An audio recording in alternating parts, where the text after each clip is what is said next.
2024 సార్వత్రిక ఎన్నికలకు సంబంధించి సమయం దగ్గర పడుతుంది. ఈ నేపథ్యంలోనే ఇప్పటికే కర్నూలు జిల్లాలో వైసీపీ అధిష్టానం 4 సీట్లను కన్ఫర్మ్ చేసింది. అయితే కర్నూలులో ఉత్కంఠత నెలకొంది సీట్ ఎవరికి వస్తారని. అయితే దీనిపై మాట్లాడడానికి ప్రస్తుతం మనతో కర్నూలు ఎమ్మెల్యే హఫీజ్ ఖాన్ గారు ఉన్నారు. ఆయన అడిగి మరిన్ని విషయాలు తెలుసుకునే ప్రయత్నం చేద్దాం. అన్న, గత కొద్ది రోజుల నుంచి కర్నూలులో ఎమ్మెల్యే సీట్ ఎవరు వస్తారని చెప్పేసి చాలా హాట్ టాపిక్ అన్నమాట. దీనిపైన మీడియా సృష్టిస్తున్నారు, మీరే సృష్టిస్తున్నారు. మాకేమి దానిపైన డిస్కషనే లేదు. పార్టీ లోపల మీడియానే బయట అంతా సృష్టించి లేనిపోని ఉత్కంఠని రేపుతున్నారు. జనాల్లో లేనిపోని ఆలోచనలలో తీసుకొని వస్తున్నారు. వాళ్ళకు పాపము ఎవరికి ఎక్కువ లైక్ చేసేటోళ్ళు ఉంటారో వాళ్ళందరూ ఏమవుతుందో అని చెప్పి చేసేది అంతా మీడియానే.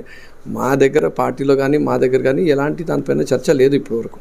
అంటే ఇటీవల కాలంలో అదే మీ వర్గాన్ని అలాగే ప్రత్యర్థి వర్గాన్ని ఇద్దరిని కూడా ముఖ్యమంత్రి జగన్మోహన్ రెడ్డి విజయవాడకు పిలిచారు. ఇద్దరిని కూర్చోబెట్టి మాట్లాడారు అంటున్నారు. మీకు ఎలాంటి భరోసా ఇచ్చారు ముఖ్యమంత్రి? అదే నేను చెప్తున్నది ఏమంటే, ఈ రోజు వరకు ముఖ్యమంత్రి గారు కానీ పార్టీలో ఎవరు పెద్దలు కానీ కర్నూలు నియోజకవర్గం గురించి ఎక్కడ కూడా చర్చించింది లేదు.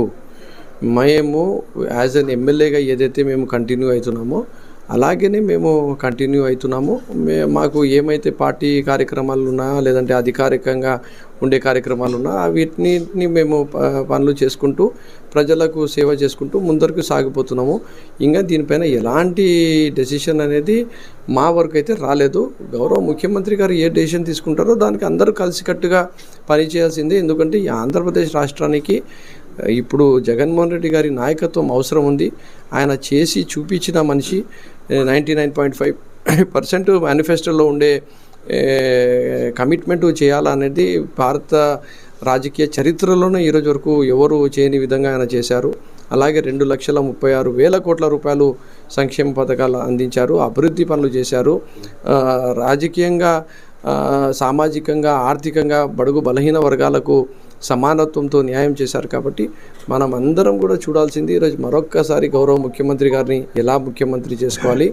మన దగ్గర ఏమైనా చిన్న ఒక పెద్ద కుటుంబంలో చిన్న సమస్యలు, భేదాభిప్రాయాలు ఒక టీ కప్పులో తుఫాన్ లెక్క మాత్రమే.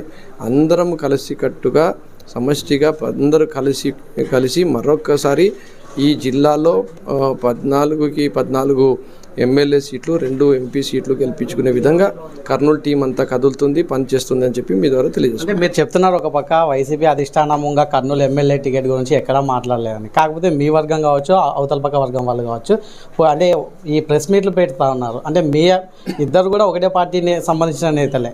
అంటే కార్యకర్తలకు మీరు సీటు అనౌన్స్మెంట్ చేసేంత వరకు అంటే వారు ఎలాంటి మెసేజ్ ఇస్తున్నారు? ఫస్ట్ ఆఫ్ ఆల్ నేనైతే సీట్ కోసము పెడుతున్నారని చెప్పి నేను అనుకోవడం లేదు. ఎవరైతే కార్పొరేటర్సు, సీనియర్ నాయకులు ఉన్నారో వాళ్ళందరిపైన ఒక దుష్ప్రచారము గ్రౌండ్ లెవెల్లో తీసుకొని పోవడం జరిగింది. ఎవరో ఒకరు పార్టీ మారుతున్నారు అనే టైప్లో. సో వాళ్ళందరూ కలిసికట్టుగా ఒక డెసిషన్ తీసుకున్నారు. లేదు, మేమందరము పార్టీతోనే ఉన్నాము, ఎమ్మెల్యే గారితోనే ఉన్నాము, మేము ప్రజల్లో అందుబాటులో ఉంటున్నాము, అభివృద్ధి పనులు చేపిస్తున్నాము, సంక్షేమ పథకాలు అందరికీ ఇంటింటికి చేర్పించినాము, పార్టీ బలంగా ఉంది. కాబట్టి ఇది తెలుగుదేశం పార్టీ కుట్ర, అలాగే ఎవరైతే మాకు పడదో వాళ్ళు కలుసుకొని చేసుకున్న ఉద్దేశపూర్వకమైన కుట్ర. కాబట్టి మేమందరం కలిసికట్టుగా ఐకమత్యంతో ఉన్నాము అని చెప్పి వాళ్ళు ఒక ఇంటర్నల్గా చేసుకున్న మీటింగ్ అది.